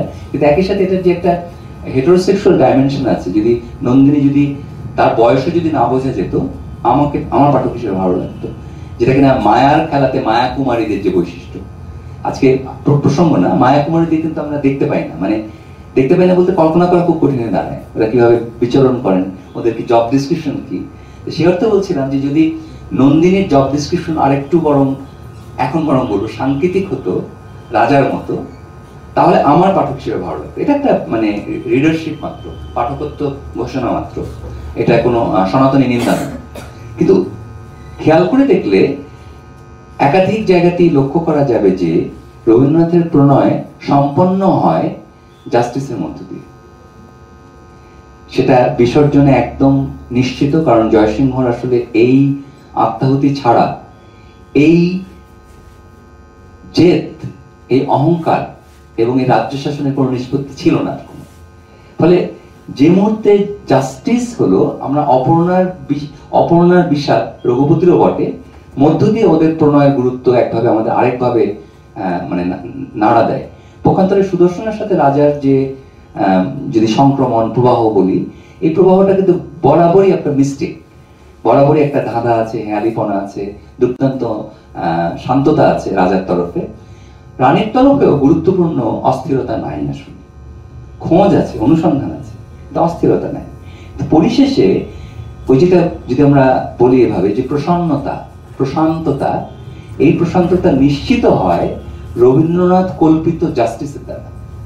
যদি কোনো কারণে রঞ্জন ধরুন মারা না পড়তেন, যদি কোনো রঞ্জনের মারা পড়াটা এই যন্ত্রীকরণের সাথে সম্পর্কিত, তার অমোঘ পরিণতি, তাহলে খেয়াল করে দেখলে কোনো প্রণয়, যে নাটকগুলো আমরা বিবেচনা করছি, কোথায় প্রণয় সম্পন্ন হচ্ছে না। মুক্তধারাতে যদি প্রণয় প্রসঙ্গ নাও থাকে, সম্পন্ন হচ্ছে না কারণ কোথাও না কোথাও আমরা দেখতে পাই জাস্টিস ছাড়া, ইনসাফ ছাড়া, ন্যায় বিচার ছাড়া প্রণয় সংগঠিত হয় না। প্রণয় স্বাভাবিকভাবেই মুক্ত মানুষদের কাজ। এটা রবীন্দ্রনাথের বরং পদ্যে অনেক প্রমাণ পাবে আজকের আলোচনা। মুক্ত পরিস্থিতি ছাড়া, চিন্তা মুক্তি ছাড়া অথবা শৃঙ্খল মুক্তি ছাড়া প্রণয় পরিস্থিতি আসলে দাঁড়ায় না। সেটা বরং তাসের দেশে খুবই স্যাটারিক্যালি তিনি দাঁড় করান, কিন্তু আজকে ওটাকে প্রসঙ্গে রাখিনি। তো যেখানে এসে জাস্টিস তথা ন্যায় বিচার খোদ ঈশ্বরের প্রতিভা হয়ে উঠছেন, প্রজাশাসনের প্রিন্সিপাল হয়ে উঠছে, নীতি হয়ে উঠছে, এবং জনগণ যখন সেই অর্থে অন্তত সমতটে থাকছে, তাতে ঠিক এটা মার্ক্সবাদীদের দেখানো সাম্যবাদ কিনা সেটা প্রসঙ্গ না, কিন্তু চিত্তের যে স্বাধীনতা সমেত থাকতে পারে বিভিন্ন লিঙ্গের মানুষজন, প্রণয় সেখানে সংগঠিত হয়। সেই অর্থেই রবীন্দ্রনাথের যদি অনুপ্রাস করতাম তাহলে হয়তো আমি বলতাম প্রদেশ, প্রজ্ঞা, প্রজা এবং প্রণয়। কিন্তু এই অনুপ্রাসটা না হলেও আজকে আলোচনা কোনো ক্ষতি হয় না তাতে, বরং অনুপ্রাসটা তখন জবরদস্তি মনে হতে পারত। এখানে ঈশ্বর ওই ন্যায় বিচার সম্প্রদান করছেন, তার অনুঘটক হচ্ছেন, তার উপলক্ষ হচ্ছেন। মর্তে থাকা রাজা কখনো নিষ্ঠুর, যে রাজাকে দেখি না, নিষ্ঠুর রাজাটা সবচেয়ে বেশি হচ্ছে রক্তকরবীতে, যেখানে প্রায় তিনি অনুপস্থিত, তার হয়ে ব্যবস্থা, যা চাইলে আমরা সরল ট্রান্সলেশন করতে পারি, পুঁজিবাদ কাজ করছেন। এবং অন্যান্য জায়গাতে রাজা প্রধানত হয় প্রজা হিতৈষী, নয়তো প্রজা হিতৈষী স্বপ্নাদেশ পেয়ে হয়ে উঠছেন। তো এই যে ব্যাকরণ ৩-৪ দশকে তার নাট্য বিচারে থেকে যায়নি। সেই কারণেই আমি যখন সুযোগ পাই, বন্ধুরা বিরক্ত হলেও বা সহকর্মীরা বিরক্ত হলেও মনে করিয়ে দেই যে রবীন্দ্রনাথের রাজনীতি বুঝবার জন্য তার নাটকে মনোযোগ দিতে হবে। আমি যদি এই পর্যন্ত বলে থামি তাহলে কি আমাকে নিন্দা করা হবে? বরং যদি কোনো প্রশ্নোত্তর থাকে, আপনারা যদি অনুমতি দেন এখানে বুঝতে পারি, সেটা বরং কাজের হতে পারে। প্রশ্ন থাকতে হবে তা না, কিন্তু থাকলে আমি আমার ভাবনা বলবার সুযোগ পাবো। এখন আমি খুবই ডেয়ারিং শিক্ষক বলে পরিচিত। আমি হয়তো সত্যি সত্যি কখনো ধুম করে অরণ্যের অধিকার বা অরণ্য শিক্ষার্থীদেরকে সুপারিশ করে বসি। এখন এই শিক্ষার্থীরা হচ্ছে ক্লাস 12 পর্যন্ত, আমরা বাংলাদেশে একটা এক্সপ্রেশন আছে, হারাম বলতে ফিকশন পড়েনি, এরকম আর কি ধরেন। তো পরিস্থিতিটা তো শুধুমাত্র একদিকে নয়। রবীন্দ্রনাথ প্রসঙ্গে যদি থাকি, যে কেন আমি কিভাবে দেখতে পাই যে এগুলো পেডাগজিক্যাল কোশ্চেন, অনেকগুলো জিনিস ডিল করেছেন। আবারও যখন অন্য একটা বয়সে প্রবন্ধ করতে গিয়ে মনে হয় যে না, এটা তো এখানে আমি এইটা নিয়ে চিন্তিত ছিলাম। গত কিছুদিন আমি ঢাকাতে, যদিও সাইবার এগুলো কোনো মানে হয় না, হয়তো আমি অনেক কৈশোরে পড়েছিলাম, মানে বলা যেটা ক্লাস 12-এ থাকতে পড়েছিলাম যে মুসলিমদের শিক্ষা নিয়ে ওর কিছু টিকা আছে, তার দরকার পড়ে নাই কখনো। তো হঠাৎ করে ঢাকাতে কেউ হয়তো খেয়াল না করি আবল তাবল কথাবার্তা বলছে। তো ওটাই বলছিলাম যে কিভাবে নাটক সংলাপ আছে বলেই হয়তো নাটকে যত জীবন্ত তর্কগুলো ধরা পড়ে, এই তর্ক বলতে একেবারেই আমরা বলছি যেটাকে যে চিন্তাধারার মধ্যেকার সংঘর্ষতে তর্ক বলছি, এইটা এমনিতেও খুব তাকে পাঠ করা সহজ মনে হয়েছে। বাছাইটা খুবই র্যান্ডাম, আপনারা বুঝতে পারছেন। কিন্তু এটা সত্য যে রবীন্দ্রনাথের প্রজা দর্শন, যাই বলি ঈশ্বর দর্শন, এগুলো বুঝবার জন্য আসলে মুক্তধারা কিংবা বিসর্জন বাদ দেওয়া সম্ভবই না, একদম অবধারিত বাছাই। তো সে কারণে বলছিলাম যে মনশ্রী বাছাইটা বেশ কাকতাল মনে হতে পারে, কিন্তু আসলে আমি মজা পাচ্ছিলাম আমি শুনতে শুনতে। আপনারা কেউ চাইলে কোনো বিশেষ নাটকের উদাহরণ দিতে পারেন কিংবা কোনো প্রবন্ধেরও রেফারেন্স দিতে পারেন। একটা জিনিস যেমন বলি, সম্প্রতি, এটা ফিলার হিসেবে বলছি তা না, ঘরে নিঃশব্দ থাকলে কোনো সমস্যা নেই, বা আমরা 2 মিনিট শোক প্রস্তাবও করতে পারি গণতন্ত্রের মৃত্যুতে, যদি আপনারা একমত হন। কিন্তু আমি ভাবছিলাম যে ধরেন কথার কথা যে সংস্কৃতি বিষয়ে তার যে ইন্টারভেনশন, মানে আমি এই ধরনের পাঠক যে কিনা আসলে সংশয় বোধ করি না, অল্প বয়সেও করি নাই। সংস্কৃতি যখন, কালচার শব্দটা যখন উনি সুপারিশ করেন রবীন্দ্রনাথ, তখনও কিন্তু 2-4 জন গ্রন্থকাররা কৃষ্টি বলেছেন। তো ওইখানে যেমন ধরা যাক সত্যি সত্যি রবীন্দ্রনাথকেও খুব দ্বিধাগ্রস্ত, সংশয়ী একজন লোক মনে হয়, এবং উনি সত্যি সত্যি কৃষ্টি শব্দটাতে কৃষ, এই মানে এই ধাতুটি থাকাতে ওনার এই প্রবন্ধে উনি সত্যি সত্যি কিন্তু চিন্তিত হয়ে পড়েছিলেন। তো তখন একটু ধাক্কা লাগে, মানে যে লোকটা রক্তকর্মী লিখছেন কিংবা যে লোকটা রাজা নাটক লিখছেন, তার হঠাৎ, এবং মুক্তধারা, মানে কৃষিজ ভূমির জন্য জল পানি সরবরাহ করতে গিয়ে তো মারা পড়লেন। এই ট্র্যাজেডির নায়ক যিনি, তিনি হঠাৎ করে এই কালচার প্রবন্ধে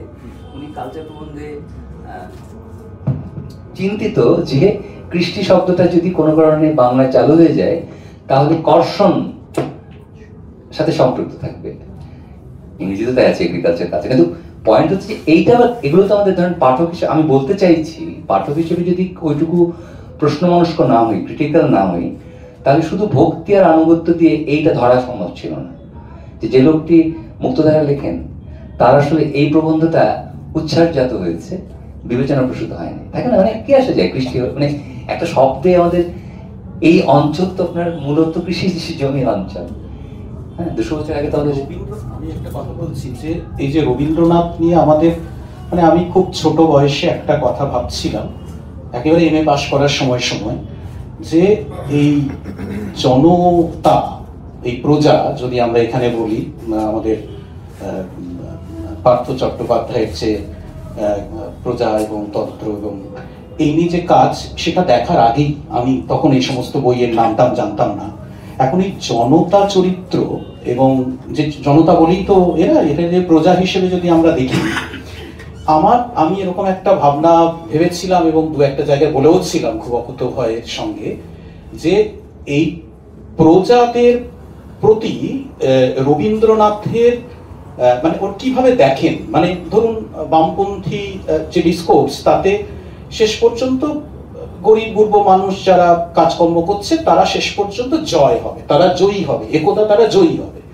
এখন রবীন্দ্রনাথ এই প্রজাদের সঙ্গে তার নাটকের জায়গা থেকে পড়তে গিয়ে আমি দেখছিলাম যে বহু সময় তিনি কিন্তু আসলে প্রজাদের দিয়ে কিছু হবে না এরকম একটা জায়গাতে পৌঁছচ্ছেন, এবং বহু জায়গাতে হবে বলেও পৌঁছচ্ছেন, এবং তার হবে বলে যে জায়গাগুলোতে পৌঁছচ্ছেন সেখানে তিনি সাংঘাতিক পোয়েটিক হয়ে যাচ্ছেন, যেন তার একটা অ্যাবস্ট্রাকশন চলে আসছে, যেন এই হওয়াটা, ধরুন আপনি আমাদের রক্তকর্মীর সমস্ত কিছুর পরে নীলকণ্ঠ পাখি এলে তবেই আমি বুঝতে পারবো রঞ্জন আসছে, তালে তালে কোদাল পড়তে লাগলো, চলতে লাগলো, এই যে পুরো ব্যাপারটার মধ্যে তখন কিন্তু তার রিয়ালিটির যে জায়গাটা সেটা যেন কমছে এবং অ্যাবস্ট্রাকশনের জায়গাটা বাড়ছে। এইটা নিয়ে আপনার কি মনে হয়, আপনার মানে এই জায়গাটা?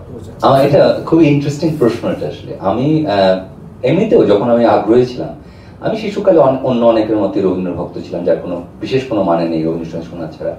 কিন্তু সত্যি সত্যি আমি ওই যে সময়কালটাতে মানে রুশ বিপ্লবও হয়, একটা আপনি জানেন, তারপরে উনি গেছিলেন ওখানে, তো 29-এ গেছিলেন, এবং আমার কাছে কাকতাল মনে হয় না যে রক্তকরবী তারপরে লেখা, মানে এগুলো হয় না যে আমি বলতে চাচ্ছি যেগুলো এরকম হওয়ার কথা না। লেখকের জার্নি যদি আমরা, মানে ওর মাথা বিশেষ হতে পারে, কিন্তু রচয়িতার মাথা তো একটা প্যাটার্ন আছে যে কি কিভাবে ফলো করে।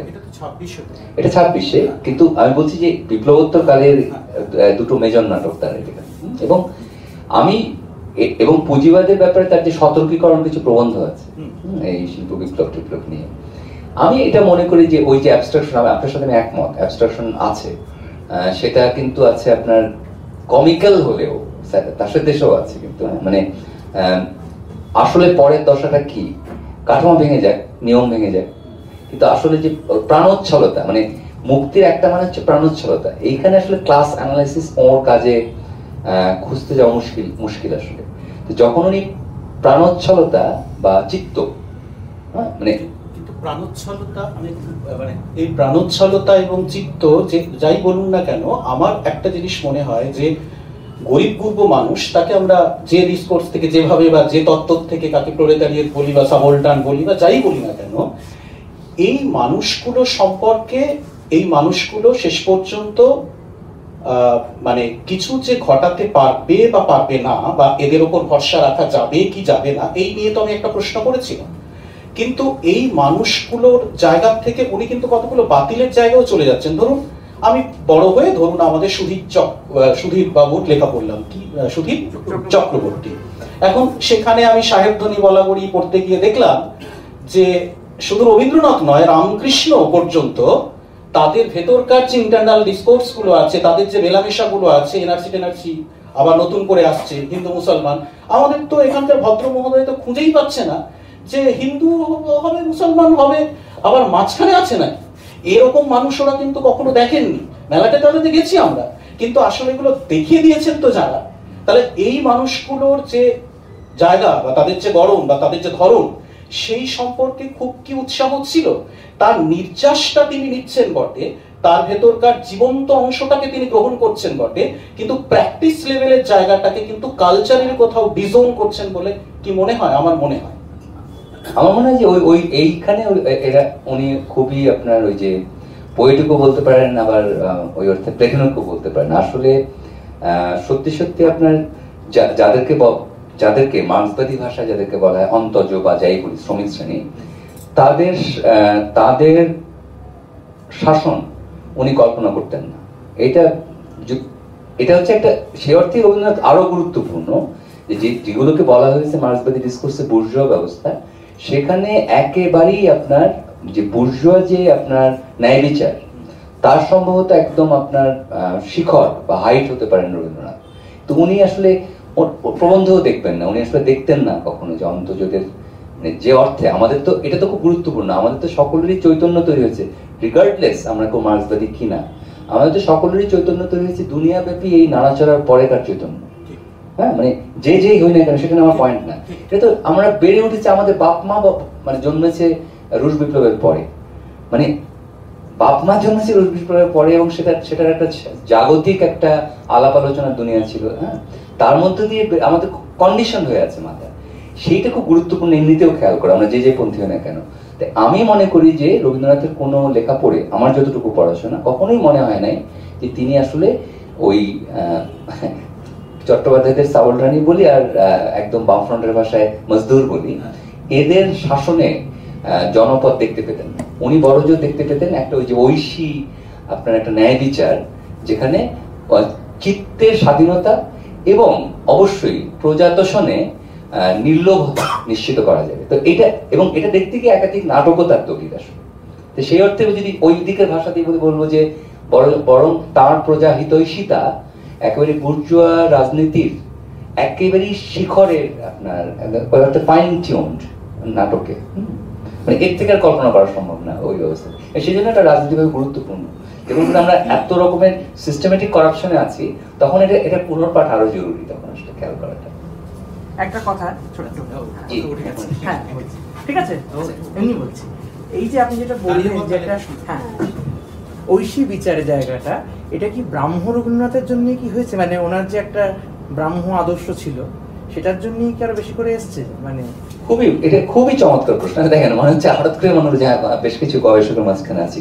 আমি গবেষক সাধারণত খুবই প্লিজ গবেষক আমি সাধারণত খুবই আপনার কি যেন বলে কটাক্ষ করে বলে থাকি, কিন্তু এখন মনে হলো যে অভিনিবেশ নিয়ে আমি গবেষক নই, কিন্তু আমার যাত্রাপথটা একভাবে বললে ওই অন্য 5 জন গবেষকের মতো।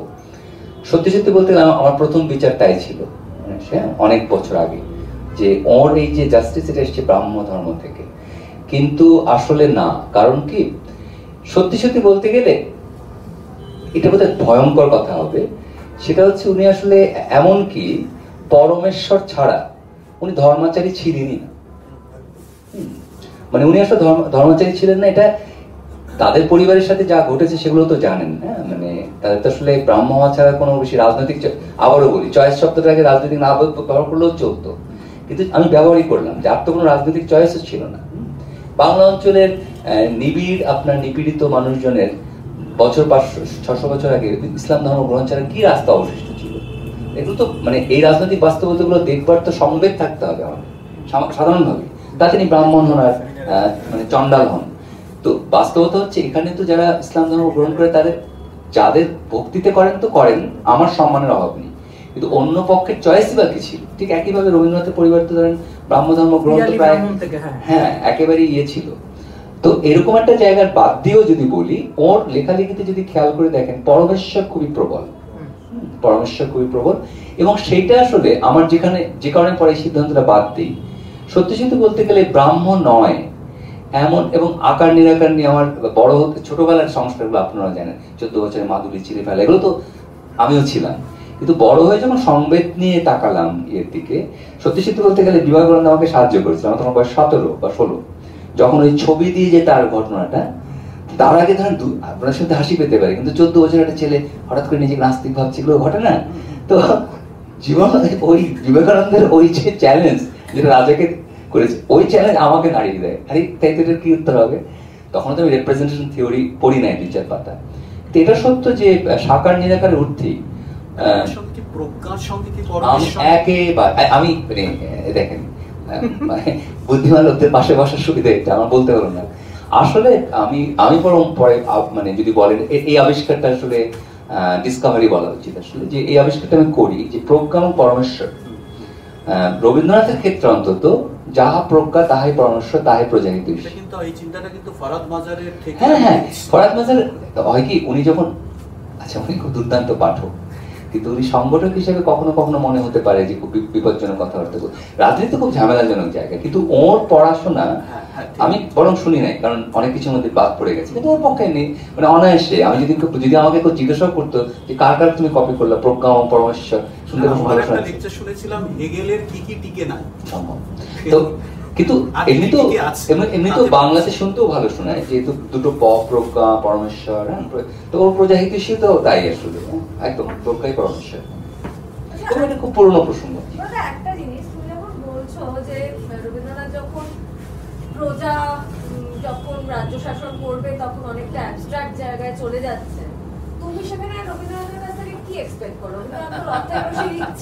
তো উনি সেখানে অ্যাবস্ট্রাক্ট জায়গায় না নিয়ে গিয়ে উনি কিরকম লিখবেন বলে তুমি এক্সপেক্ট করো? যেখানে রবীন্দ্রনাথের অধিকাংশ নাটকই খানিকটা অ্যাবস্ট্রাক্ট, উনি তো আর কি বলে বিজন ভট্টাচার্যের মতো নাটক লিখছেন না, তুমি কিরকম এক্সপেক্ট করো? আচ্ছা, আমি রবীন্দ্রনাথের কাছে কিছু এক্সপেক্ট করি না, সেই মুরদ আমার নেই। আমি শুধু যেটা ভাবছি, এই যে দেখাটার ভেতর দিয়ে আমি কি বুঝলাম, মানে উনি যে এইটাই করলেন এবং অন্য কিছু তো করতে পারতেন, তার বদলে এই যে জায়গাটা উনি দেখাচ্ছেন বা যে কোনো কারণেই হোক, এই পথটার ভেতর দিয়ে আমি কিভাবে এটাকে পাচ্ছি। মানে আমি বলছি না যে এইভাবে লেখা হলে ভালো হতো, যেভাবে লেখা হলো তারপরে তো আমার পাঁচটা জিনিস তৈরি হচ্ছে। মানে আমি না না সে ঠিক আছে, রথের রশিতে ঠিক আছে, সেখানে তো আমি তো বলছি যে বহু জায়গায় তিনি সদর্থক একটা জায়গা দেখাচ্ছেন, আবার অনেক জায়গায় তিনি সন্দেহ প্রকাশ করছেন, এবং অনেক জায়গায় যেখানে তিনি সদর্থক দেখাচ্ছেন, রথের রশি যে সময়ের কালটাতে আসছে তখন কিন্তু খুব একটা ডেঞ্জারাস জায়গা তৈরি হচ্ছে গোটা বিশ্ব জুড়ে, যেখানে একটা পজিশন না নিতে পারলে তখন একটা ভয়ঙ্কর ক্ষতি হবে। এবং ভয়ঙ্কর ক্ষতি হবে বলে আমরা তো একটা পজিশন নিই কখনো কখনো। আমরা দেখলাম যে হ্যাঁ, এই সময়টাতে আমি যদি তসলিমা এবং তসলিমা বিরোধীদের মাঝের একটা অবস্থান নিই, তাহলে কিন্তু আসলে আমি একটা গোলমাল তৈরি করছি, তখন আমাকে তসলিমার দিকেই ঝুঁকতে হলো। কিন্তু অনেক সময় আমাকে এই যে খুব মেনে বা চয়েস করে আমারও কিন্তু উপায় থাকছে না। ফলে এই কথাগুলো কিন্তু শঙ্খবাবুর লেখার মধ্যেও আমি পেয়েছি যে অনেক সময় এই চয়েসের ক্ষেত্রে আমাদের অবস্থানটা নেওয়ার ক্ষেত্রে, যেটা আমরা ইনহাউস নিতে পারছি, যখন আমি মাইকের মধ্যে নেই, আমি ঘরের মধ্যে আছি, তখন যে সততা আমার বাচনের মধ্যে আমি রাখতে পারছি, যখন পাবলিকলি আমি সেটাকে আসছি, তখন কিন্তু তার অর্থান্তর ঘটে যাওয়ার একটা সমূহ সম্ভাবনা থাকছে। ফলে রবীন্দ্রনাথ আশাবাদের জায়গাটা আমি আমার একটা লেখাতে এরকম ভাবে একটা দেখানোর চেষ্টা করছি না একেবারে শুরু থেকে। হ্যাঁ, একদম এক্স্যাক্টলি ঠিক যে রথের রশির মতো জায়গাতে গিয়ে 1939 এগিয়ে আসছে, হ্যাঁ, পোল্যান্ডে ঢুকে পড়বেন হিটলার, এইরকম একটা সময় দাঁড়িয়ে তিনি যে জনগণকে দিয়ে যে রশি টানাচ্ছেন, এটাকেও যে খুব একটা আমার মনে হয়েছে যে এটা ওই যে রূপক যতই ক্লিশেড হয়ে যাক, এটাকে আমি যদি শব্দ দিয়ে বলি যে এটা একটা অবস্থা, এটা একটা আইডিয়া যে এইভাবে চলবে, কিন্তু এটার ভেতরের যে এই নাটক পড়তে গিয়ে আমার যে খুব একটা কনভিকশনের জায়গা থেকে এইটিই সম্ভব বা এইটি একমাত্র প্রতিপক্ষ বা এটি একমাত্র অল্টারনেটিভ, এটা অন্তত আমার পাঠে আসে। এইটি হচ্ছে আমি বলতে পারি। আমি একটু ছোট্ট করে দেবতী করি, যোগ করি। আমি এবার মানে ও যেটা বললেন সেটা আপনাদের একটা কি ধরনের থিয়েটার ভোগ নৃত্যেরও সম্পর্ক আছে, মানে একই থিয়েটারের, তা আপনাদের এই আলোচনা নিশ্চয়ই চলবে। কিন্তু আমি একসাথে মনে করি যে রক্ত করবে যদি নন্দিনী না থাকে, খুবই মুশকিল একজন চরিত্রকে না, মানে প্রস্তাব আকারে বলছি, তাহলে কিন্তু আসলে এত বড় অ্যাবস্ট্রাক্ট না। মানে মাইনাস নন্দিনী, কেউ বলতে পারে মাইনাস নন্দিনী রক্ত করবে থাকে কি থাকে, মানে খুবই জ্যান্ত জ্যান্ত সব লোক আছে, তাদের খুবই জ্যান্ত জীবনযাপন আছে, তো সেটা অচলায়িত না। ফলে আমার যেটা ধারণা, আমি যেটা নয় তাকে সেটা বানানোর কোনো কারণ দেখি না। কিন্তু এটাও সত্য যে 30-40-এর রবীন্দ্রনাথ যে ধরনের রাজনৈতিকভাবে যে ধরনের উনি নিজেই যে ধরনের টানাপোড়েনে পড়ে গেছিলেন, হ্যাঁ, সেইটা খানিকটা মায়ানীয় দেখা যায় আসলে। সত্যি সত্যি বলতে গেলে মুক্তিকামী রাজনৈতিক দর্শনের সাথে আমি মনে করি না তার পরিচয় ঘটেছিল। এটা মানে এটা বিশেষভাবে একটা পার্টি ট্রেনিং এর প্রসঙ্গটা। এক দুই হলো তিনি একেবারেই সত্যি সত্যি কোনোভাবে লোকজন যাই বলুক না কেন তাকে ঠিক ব্রিটিশ, যেটা কিনা বাংলাদেশে একটা পপুলার ডিসকোর্স অনেকগুলোর মধ্যে, যিনি ব্রিটিশ রাজের অনুগত ছিলেন, এরকম সরল কোনো ব্যক্তিত্বই তার ছিল না। তো এইরকম তার মধ্যে অবশ্যই একটা বিশ্ববিখ্যাতি কিন্তু খোদ একটা চ্যালেঞ্জিং জায়গা, খ্যাতি কিন্তু খোদ একটা চ্যালেঞ্জিং জায়গা যেটা তিনি অর্জন করেছেন। ফলে আমি বরং মনে করি যে 25 থেকে 40 এই রবীন্দ্রনাথ আসলে হয় না যে লুকিং ফর দ্য আনসার্স, এটা তার কবিতাতে ধরা পড়ে। কিন্তু এই যে একটা তো বয়স হয়ে গেছে, সেই মমতা যদি আমরা রাখি, কিন্তু যদি কবিতা যদি খেয়াল করি তাহলে তার কিন্তু এটা দেখা যায় আর কি, তার যে দার্শনিক সুতহীনতাটা, তো সেটা তাদের থাকে, তাদের আসলে নাটকের প্রভাব পড়বে। কিন্তু সত্যি সত্যি আমি প্রস্তাব করছি যে আপনার নন্দিনীকে বাদ দিয়ে ভাবুন, রক্ত করবে কিন্তু একদম প্রায় নেক্সট টু মানে অ্যাকচুয়াল ওয়ার্ল্ডের গল্পরা, মানে সাংকেতিক না, অ্যাবস্ট্রাক্ট না। তাহলে আমরা এবার থেমে যাই, কেননা বোর হওয়ার আগে থেমে যেতে পাওয়ার মানে যোগ্যতা আমাদের অর্জন করতে হবে। ক্রমশ আমরা পারি না। আপনারা আর কেউ কিছু, দিবঙ্গত দা, সঞ্জিত দা, কিছু একটা আচ্ছা মানব একটা কথা, হ্যাঁ দেবাহুতি বললেন, দেবাহুতির সঙ্গে আলাপ নেই, এটা খুব সত্যি আমার আপনার কথার সঙ্গে গৌরবের কথার সঙ্গে আমার মিল ছিল যে ওইরকম প্রোটোটাইপ ওনাকে দেখা যাবে না। আসলে এটা আমরা সবাই জানি যে কোনো কিছু যখন আমরা বিচার করতে যাই তখন আমার মাথায় কিছু ছক থাকে, কালচারাল স্ট্রাকচার থাকে, সেখান থেকে আমি ওটাকে দেখি, এবার ওটাতে আমি ওর ছাদে বসাই বা না বসাই, হ্যাঁ ওটা আমার থাকে। এবং খুব দুঃখের বা আনন্দের কিনা জানি না, আমার বন্ধু গৌরাঙ্গ একটি রাজনীতি করে বা সেটা করতেই পারে, সেটা ওর বিষয়, আমিও করেছি একই রাজনীতি করেছি, কিন্তু মজা হচ্ছে এই স্ট্রাকচারটা আমি জানি না, অন্তত দুই বাংলায়, অন্তত এই বাংলায় এই বিশ্লেষণে, রবীন্দ্রনাথের বিশ্লেষণে বড় সুপ্রভাব না কুপ্রভাব আমি জানি না, এটা কিন্তু করেছে। রবীন্দ্রনাথকে কিন্তু এই আদলে কোনোভাবেই ফেলা যাবে না যে উনি এরপরে এটা ভেবেছিলেন তাই ওখানে গেছিলেন, এইরকম করে কাউকেই ফেলা যায় না। আমরা ফেলি আর কি, আমাদের অ্যালজেব্রিক ইকুয়েশনে ফেলি, হ্যাঁ আমাদের জীবনেও তাই করি, কিন্তু রবীন্দ্রনাথকে কোনোভাবেই ফেলা যাবে না। মানে আপনি যেটা বলেছেন বা গৌরাঙ্গ, আমি পুরোপুরি একমত। উনি ওই যে বলছেন যে ওইখানে আমি যদি বলি ডিক্টেটরশিপে প্রলেতারিয়েট, খুব বাজে ব্যাপার হয়ে যাবে, এটা হচ্ছে না কি? হ্যাঁ অনেক বই আছে, খুব মানে কষ্টের, আমরা ওভাবে ভেবেছি আর কি। হ্যাঁ আর আমি ভাবতেই পারি, কিন্তু মজা হচ্ছে ওই রকম নন, উনি এরকম ভাবেননি যে নিচু তলা জেগে উঠবে। আমরা চাইছি, আমরা যে রাজনীতি করতাম বা করি, আমরা এটা চাইছি, কিন্তু উনি ওখান থেকে দেখছেন না। আপনার পছন্দের মিষ্টি আপনার প্রিয় বন্ধু পছন্দ করে না, এই ধরনের অসন্দেহ। আচ্ছা, যদি অনুমতি দেন, আমাদেরই শেষ বলতে হবে এখান থেকে তা নয়, কিন্তু মনে পড়লো বলে, এটা তুল্য বিচারের প্রয়োজনের কোনো মানেই হয় না, কিন্তু সম্ভবত এই যে প্রোটোটাইপ যেটা উনি ব্যবহার করলেন, যে জুতোর মাপে প্রিয় মানুষকে বসানো আর কি, এতে বোধ হয় আরো মর্মান্তিক মানে দুর্ঘটনা ঘটেছে কাজী নজরুল ইসলামের সাথে। হ্যাঁ, কারণ হলো কি, ওকে যদি এক বাক্যে বলতে হয়, এই লোকটা কখনো ইনডক্ট্রিনেশন মানেননি, একদম সত্যি, এবং কমিউনিস্ট ইনডক্ট্রিনেশন মানেননি।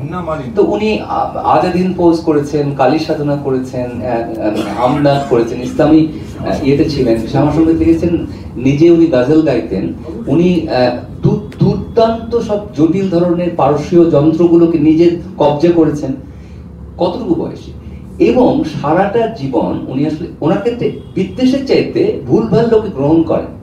বাংলাদেশে বহু বছর ওর আজাদ হিন্দ ফৌজের সমর্থনে পরা টুপিটা রাষ্ট্রীয় পরিচয় কিন্তু ইসলামিক টুপি বলে, কোথাও লেখা নেই ইসলামিক টুপি, কিন্তু ঠিক মহররমের মাসে বা কোনোটার দিনে, ঈদে মিলাদুন্নবী দিনে নজরুলের ভাবনা, তার পিছনে ওই ছবিটা। আপনি রিপ্রেজেন্ট ইজ দ্য ডেঞ্জারাস জিনিস। উনি পরে আছেন মাথায় নেতাজির টুপি, আর দর্শক দেখছে ইসলামিক টুপি। মানে আমি বলছি, এই লোকটার সাথে যা হয়েছে, উনি সবসময় ভুল বাক্সে ঢোকানো হয়েছে কতগুলো, তো এটা খুব ভয়ঙ্কর।